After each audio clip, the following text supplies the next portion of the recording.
നമസ്കാരം, ഞാൻ അജിത് ബി നായർ. പ്രശ്നോത്തര മാലിക ചാനലിൻ്റെ എല്ലാ പ്രേക്ഷകർക്കും സ്വാഗതം. കഴിഞ്ഞ 7 മാസമായി നമ്മൾ ഈ യൂട്യൂബ് ചാനലിലൂടെ രാമായണം സീരീസ്, ഭാഗവതം സീരീസ് എന്നിവ പ്രക്ഷേപണം ചെയ്തു വരുന്നു. അതിനെക്കുറിച്ച് നല്ല അഭിപ്രായങ്ങളാണ് നമുക്ക് പ്രേക്ഷകരുടെ അടുത്ത് നിന്ന് കിട്ടിക്കൊണ്ടിരിക്കുന്നത്. ഫെബ്രുവരി 1, 2025 മുതൽ നാരായണീയ പാഠം സീരീസ് ആരംഭിക്കുകയാണ്. നാരായണീയത്തിൻ്റെ അർത്ഥങ്ങൾ, ശ്ലോകത്തിൻ്റെ അർത്ഥങ്ങൾ നമുക്ക് പറഞ്ഞു തരുന്നത് ആചാര്യനായ ശ്രീ A.K.B. നായരാണ്. അദ്ദേഹത്തെ കഴിഞ്ഞ ജനുവരി 16 നീലേശ്വരം അള്ളടസ്വരൂപം മഹാരാജാവ് അരമനയച്ചൻ എന്ന പദവി നൽകി ആദരിച്ചിരുന്നു. നാരായണീയ ശ്ലോകങ്ങൾ നമുക്ക് വേണ്ടി വായിക്കുന്നത് ആചാര്യപത്നി ആയ അങ്ങേപ്പാട്ട് ആനന്ദവല്ലിയാണ്. പ്രേക്ഷകരുടെ സഹകരണം പ്രതീക്ഷിക്കുന്നു. കൂടുതൽ ഗ്രൂപ്പുകളിലേക്ക് ഇത് ഷെയർ ചെയ്ത് അവരോട് സബ്സ്ക്രൈബ് ചെയ്യാൻ അഭ്യർത്ഥിക്കുകയാണെങ്കിൽ കൂടുതൽ ആൾക്കാരിലേക്ക് നമുക്ക് ഈ സന്ദേശമെല്ലാം എത്തിക്കാൻ പറ്റും. നന്ദി, നമസ്കാരം.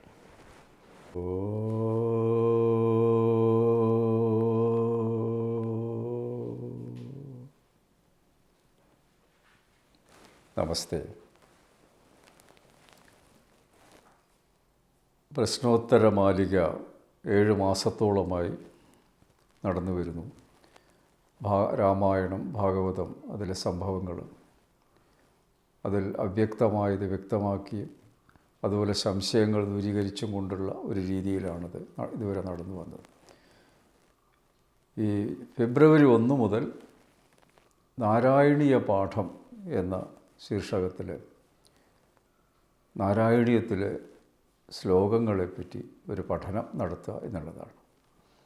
ധാരാളം വ്യക്തികൾ, പ്രത്യേകിച്ച് സ്ത്രീകൾ, പതിവായി നാരായണീയം വായിക്കുന്നവരുണ്ട്. അതുപോലെ നാരായണീയ പാരായണം നടക്കുന്ന സ്ഥലത്തൊക്കെ പോയി അവർ അതിൽ പങ്കെടുക്കുകയും അതിൻ്റെ കാര്യങ്ങൾ മനസ്സിലാക്കുകയും ചെയ്യുന്ന ഒരു സ്ഥിതിവിശേഷം ഇന്നുണ്ട്. പിന്നെ നാരായണീയ സത്രം ഗുരുവായൂർ നടക്കുന്നുണ്ട്, അതിൽ ആചാര്യൻ പങ്കെടുത്തിട്ടുണ്ട്. അപ്പം അങ്ങനെ ഇപ്പോൾ നാരായണീയം ഒരു വളരെ വിപുലമായ ഒരു പഠന വിഷയമായി മാറിയിരിക്കുന്നു എന്നുള്ളത് നമുക്ക് നേരിട്ട് ബോധ്യപ്പെട്ട കാര്യമാണ്. അപ്പോൾ ഈ പഠനത്തിന് ഒരു ആചാര്യൻ്റെ ഒരു അനുഗ്രഹം വേണം, സാന്നിധ്യം വേണം എന്ന് പലരും പറഞ്ഞപ്പോഴാണ് നമ്മുടെ ഈ പ്രശ്നോത്തര മാലികയിൽ ഇതിപ്പോൾ ഉൾപ്പെടുത്തിയിരിക്കുന്നത്. അത് വിപുലമായി പ്രചരിപ്പിക്കണം എന്ന ഉദ്ദേശം കൂടി അതിൻ്റെ പിന്നിലുണ്ട്. ഈ നാരായണീയം എന്ന് പറയുന്ന ആ കാവ്യം ഒരു സാഹിത്യ സൃഷ്ടി എന്ന് പറയുമെങ്കിലും അതിനപ്പുറത്ത് അതിന് വലിയൊരു മൂല്യം നമ്മൾ കൽപ്പിക്കേണ്ടതുണ്ട്, മൂല്യം കൽപ്പിച്ചിരിക്കുന്നുമുണ്ട്. മറ്റെല്ലാ കാവ്യങ്ങളും ഭക്തി, മോക്ഷം, ജ്ഞാനം ഇതൊക്കെ ലക്ഷ്യമാക്കിക്കൊണ്ടാണ് അതിൻ്റെ ഗ്രന്ഥകർത്താക്കൾ രചിച്ചത്. പക്ഷേ ഈ നാരായണീയം എന്ന് പറയുന്ന കാവ്യം പ്രധാനമായും രോഗശാന്തിക്ക് വേണ്ടിയാണ് അത് നിർമ്മിച്ചിരിക്കുന്നത്. അതാണ് മറ്റ് ഗ്രന്ഥങ്ങളിൽ നിന്ന് വ്യത്യാസമായി നാരായണീയത്തെ നമ്മൾ വീക്ഷിക്കാനുള്ള കാരണം. ഒരു ഔഷധം എങ്ങനെയാണോ അതാണ് നാരായണീയ കാവ്യം എന്ന് നമുക്ക് നിസ്സംശയം പറയാൻ സാധിക്കും. മറ്റു പുരാണങ്ങളൊക്കെ നമുക്ക് അറിവ് നേടാനും ജ്ഞാനം ലഭിക്കാനും പല കാര്യങ്ങളെപ്പറ്റി വ്യക്തമായി മനസ്സിലാക്കാനുമായി നമ്മൾ പാരായണം ചെയ്യുന്നതെങ്കിൽ നാരായണീയം അങ്ങനെയല്ല. ഇതിൽ ജ്ഞാനം നൽകുന്നുണ്ട്, കർമ്മം എന്താണെന്ന് മനസ്സിലാക്കി തരുന്നുണ്ട്, ഭക്തിയെപ്പറ്റി പറയുന്നു. പക്ഷെ അതിനെല്ലാം ഉപരി രോഗനാശം, രോഗശമനം അതിനും പര്യാപ്തമായ രീതിയിലാണ് ഈ ഗ്രന്ഥകർത്താവ് ഈ കാവ്യം രചിച്ച് നമുക്ക് നൽകിയത്. 1560 ജീവിച്ച ഒരു മഹത് വ്യക്തിയാണ് മേൽപ്പത്തൂർ നാരായണ ഭട്ടതിരി. 560 കൊല്ലം, അതായത് ചരിത്രത്തിൽ ഇടം പിടിച്ച ഒരു ജീവിതമാണ് അദ്ദേഹത്തിൻ്റേത്. മറ്റതൊക്കെ എപ്പോഴാണ് എന്ന് വ്യക്തമായി പറയാൻ സാധിക്കാത്ത വിധം അതിൽ ചില സംശയങ്ങൾ നിൽക്കുന്നുണ്ട്.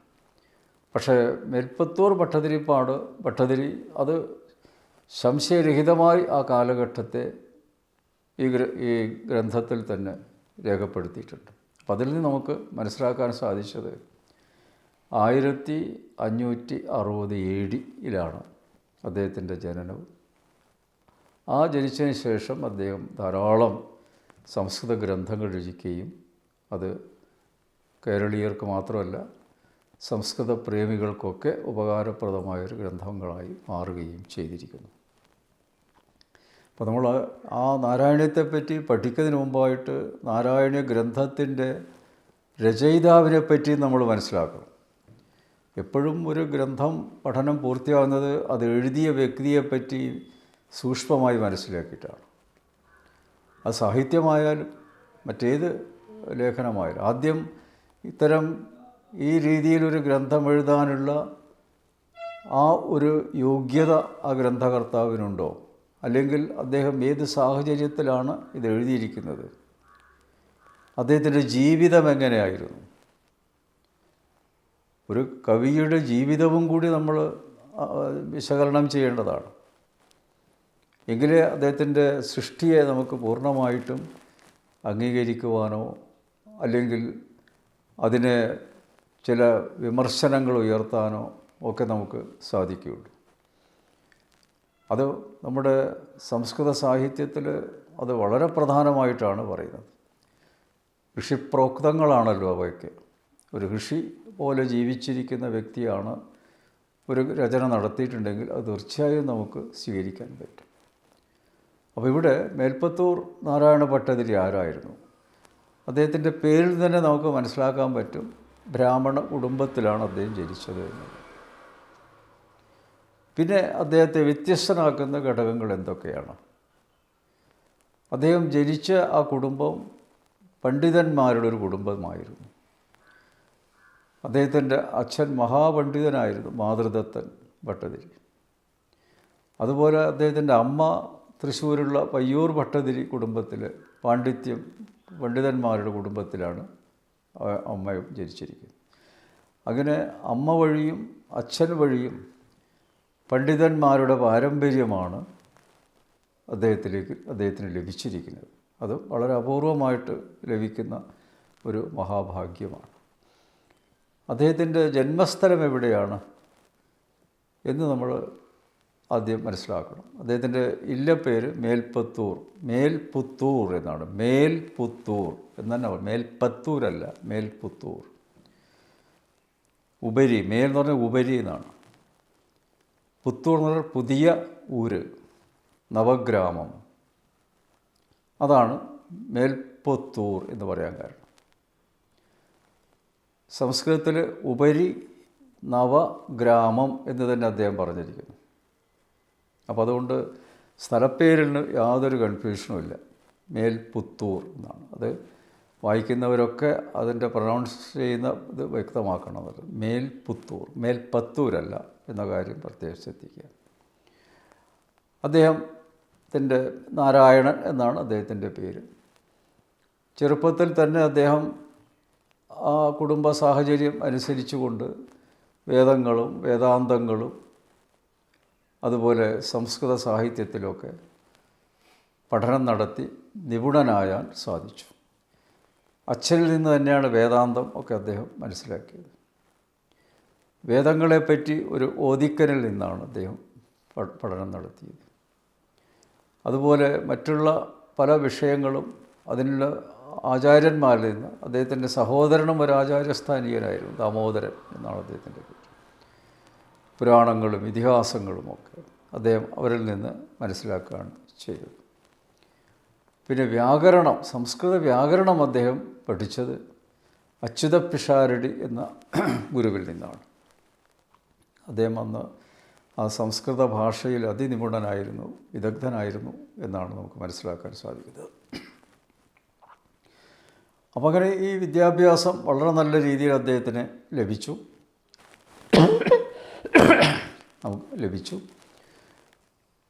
അതിൽ വളരെ ചെറുപ്പത്തിൽ തന്നെ അദ്ദേഹം പ്രസ്ഥാനത്രയം തുടങ്ങിയതൊക്കെ മനസ്സിലാക്കി. അദ്ദേഹം എന്താ പറയുക, ഒരു വളരെ ചെറുപ്പത്തിൽ തന്നെ പണ്ഡിതനായി അറിയപ്പെടുവാൻ തുടങ്ങി. വെറും ഭാഷയിൽ മാത്രമല്ല, വേദാന്ത വിഷയങ്ങളിലും അദ്ദേഹം പണ്ഡിതനായിരുന്നു. വ്യാകരണമാണ് അദ്ദേഹം അവസാനം ആയിട്ട് പഠിക്കുന്നതിൽ ശ്രദ്ധ ചെലുത്തിയത്. അത് തിരൂരിലുള്ള അച്യുത പിഷാരടിയിൽ നിന്നാണ് അദ്ദേഹം മനസ്സിലാക്കി, തൃക്കണ്ടിയൂരിലൂടെ. അപ്പോൾ അവിടെ താമസിച്ചിട്ടാണ് അദ്ദേഹം പഠിച്ചത്. അങ്ങനെ പഠിച്ച് അതൊക്കെ കഴിഞ്ഞ് ഒരു ഘട്ടത്തിൽ അദ്ദേഹം ഈ ഗുരുവിൻ്റെ മരുമകളെയാണ് വിവാഹം ചെയ്തത് എന്നാണ് അതിൽ പറയുന്നത്. അങ്ങനെ അവിടെ താമസമായി അച്യുത പിഷാരടിയുടെ ഭവനത്തിൽ. പക്ഷെ വിവാഹത്തിന് ശേഷം അദ്ദേഹത്തിൻ്റെ ജീവിത രീതിയിലൊക്കെ മാറ്റം വന്നു. അതുവരെ സത്വഗുണപ്രധാനമായ ജീവിതമാണ് അദ്ദേഹം നയിച്ചത്. പക്ഷേ വിവാഹത്തിന് ശേഷം വഴിതെറ്റിയ പല കാര്യങ്ങളും അറിയപ്പെട്ടു വന്നു. ആ ഒരു ജീവിതത്തിൻ്റെ വഴി മാറി സഞ്ചരിച്ചു അദ്ദേഹം. അപ്പോൾ പലർക്കും അതൊരു അത്ഭുതം ആയി തോന്നി, പലർക്കും അത് സങ്കടമുണ്ടാക്കി. മാത്രമല്ല അദ്ദേഹത്തിൻ്റെ ഗുരു അച്യുത പിഷാരടിക്ക് തന്നെ അത് വലിയൊരു ദുഃഖത്തെ ഉണ്ടാക്കി. അദ്ദേഹത്തിൻ്റെ രാവിലെ ചെയ്യുന്ന നിത്യകർമ്മങ്ങളൊക്കെ മുടങ്ങി ഒരലസ ജീവിതം ആയി പിന്നീട്. ഇത് കണ്ട് വല്ലാതെ ദുഃഖിതനായി അച്യുത പിഷാരടി. അച്യുത പിഷാരടിയുടെ ആ ഭവനത്തിൽ അപ്പോഴും ഈ പഠനം നടക്കുന്നുണ്ട്. ഒരു ദിവസം രാവിലെ ഒരു 7:30 മണി സമയത്ത് അദ്ദേഹം ക്ലാസ് എടുക്കുകയാണ് കുട്ടികൾക്ക്. അപ്പോഴാണ് മുമ്പ് ബ്രാഹ്മമുഹൂർത്തത്തിൽ എഴുന്നേറ്റിരുന്ന നാരായണ ഭട്ടതിരി ഒരു 8 മണിയാകുമ്പോൾ മെല്ലെ എഴുന്നേറ്റ് പുറത്തേക്ക് ഇറങ്ങുകയാണ്. പല്ലു പോലും തേച്ചോ എന്ന് സംശയമാണ് പുറത്തേക്ക്. ഇത് കണ്ടപ്പോൾ അദ്ദേഹം അല്പം ആ ക്ലാസ് നിർത്തി ആ നാരായണ ഭട്ടതിരി പോകുന്നത് ശ്രദ്ധിച്ചു. ഇതിനൊരു ആത്മകഥം പോലെ അദ്ദേഹം ശബ്ദിക്കുന്നത് മറ്റുള്ളവർ കേൾക്കാം എന്നാണ് പറയുന്നത്. നല്ലൊരു ജന്മം ലഭിച്ച് ഇങ്ങനെ ആയിപ്പോയല്ലോ, ശ്രേഷ്ഠ ജീവിതമാണ്, ജന്മവും ഒക്കെ പഠനവും ഒക്കെ ലഭിച്ചിട്ട് ഇങ്ങനെ ഒരു ജീവിതത്തിൽ മുന്നോട്ട് പോകേണ്ടി വന്നുവല്ലോ, കഷ്ടം തന്നെ അദ്ദേഹം പറഞ്ഞു. ആ വാക്ക് പിന്നിൽ നിന്നാണ് ഗുരു പറയുന്നത്. മുമ്പിൽ അങ്ങനെ നടന്നു പോകുമ്പോഴാണ് അദ്ദേഹത്തിൻ്റെ ഹൃദയത്തിൽ തറക്കുകയാണ് ചെയ്തത്. അപ്പോഴാണ് അദ്ദേഹം പിന്തിരിഞ്ഞ് അദ്ദേഹത്തിൻ്റെ ജീവിതത്തെ നിരീക്ഷിക്കുന്നത്. ഇത്രയൊക്കെ അറിവ് നേടിയിട്ടും ഞാൻ അതിൽ നിന്ന് വിപരീതമായ ദിശയിലേക്കാണല്ലോ പോകുന്നത്, അതെൻ്റെ ഗുരുവിൽ അത്യധികം ദുഃഖമുണ്ടാക്കി എന്നത് അദ്ദേഹം തിരിച്ചറിയുകയാണ് ചെയ്യുന്നത്. ക്രമേണ ആ സ്വഭാവത്തിൽ നിന്ന് മാറാൻ അദ്ദേഹം ശ്രമിച്ചു തുടങ്ങി. ഈ സമയത്താണ് തൻ്റെ ഗുരുവിന് വളരെയധികം വേദന അനുഭവിക്കേണ്ട ഒരു രോഗമുണ്ടായത്, വാതരോഗം. കാല് നിലത്തൂന്നാൻ പറ്റാത്ത വിധം വാതരോഗബാധിതനായി കിടപ്പിലായി അദ്ദേഹം.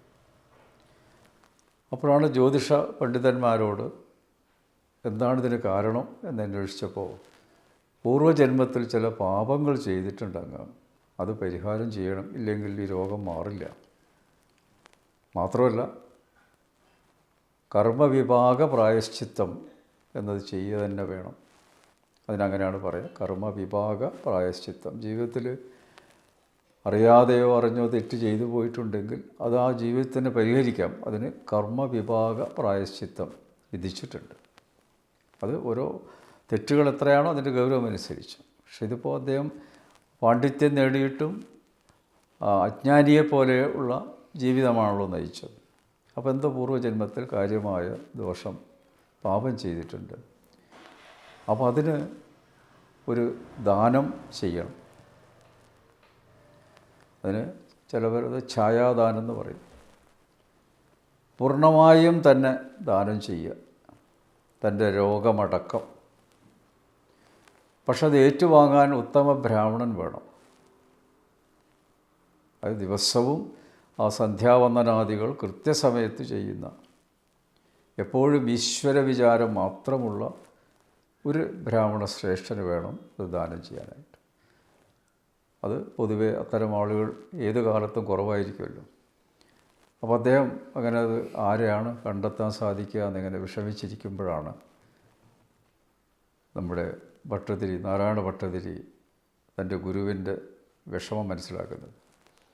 അപ്പോൾ അദ്ദേഹം പറഞ്ഞു, അങ്ങയുടെ ഈ ദാനം, രോഗശാന്തിക്കുള്ള ഈ ദാനം ഞാൻ ഏറ്റുവാങ്ങാം, ഞാനതിന് പരിഹാരം ചെയ്തോളാം എന്ന് പറഞ്ഞപ്പോൾ ആദ്യം അച്യുത പിഷാരടിക്ക് വിഷമമുണ്ടായിരുന്നു. തൻ്റെ മരുമകളുടെ ഭർത്താവും കൂടിയാണല്ലോ അദ്ദേഹം. അദ്ദേഹത്തിന് ഈ വാതരോഗം പിടിപെട്ടാലുള്ള അവസ്ഥ എന്തായിരിക്കും എന്ന നിലയിലാണ് അദ്ദേഹം വിഷമിച്ചത്. പക്ഷേ ശിഷ്യൻ്റെ നിർബന്ധത്തിന് വഴങ്ങി അദ്ദേഹം ആ കർമ്മവിഭാഗ പ്രായശ്ചിത്തം ചെയ്യുന്ന സന്ദർഭത്തിൽ തൻ്റെ സർവസ്വ ദുഃഖങ്ങളും പാപങ്ങളും ഒക്കെ കൈമാറുന്ന ആ ഒരു ദാനം അവിടെ നടത്തി എന്നാണ് പറയുന്നത്. അത് പൂർണ്ണ മനസ്സോടുകൂടി മേൽപ്പത്തൂർ ഏറ്റെടുത്തു. പൂർണ്ണമായും അച്യുത പിഷാരിയുടെ വാതരോഗം മാറി. പക്ഷേ ആ വാതരോഗം മേൽപ്പത്തൂർ ഭട്ടതിരിയെ ബാധിച്ചു. 27 വയസ്സേ ആയിട്ടുള്ളൂ അദ്ദേഹത്തിന്. കഠിനം എന്ന് പറഞ്ഞാൽ അതികഠിനമായ വാദം. കാലൂന്നാൻ പറ്റില്ല.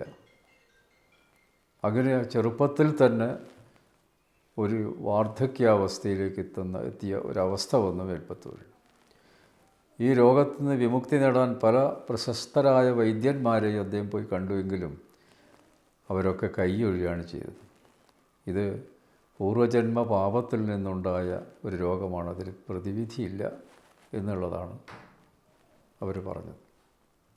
അതിനെ ചികിത്സയ്ക്കച്ചിട്ടും കാര്യമില്ല, അത് തൻ്റെ ജീവിതത്തോടു കൂടി അവസാനിക്കേണ്ടതാണ് എന്ന് അവരൊക്കെ വിധി എഴുതി.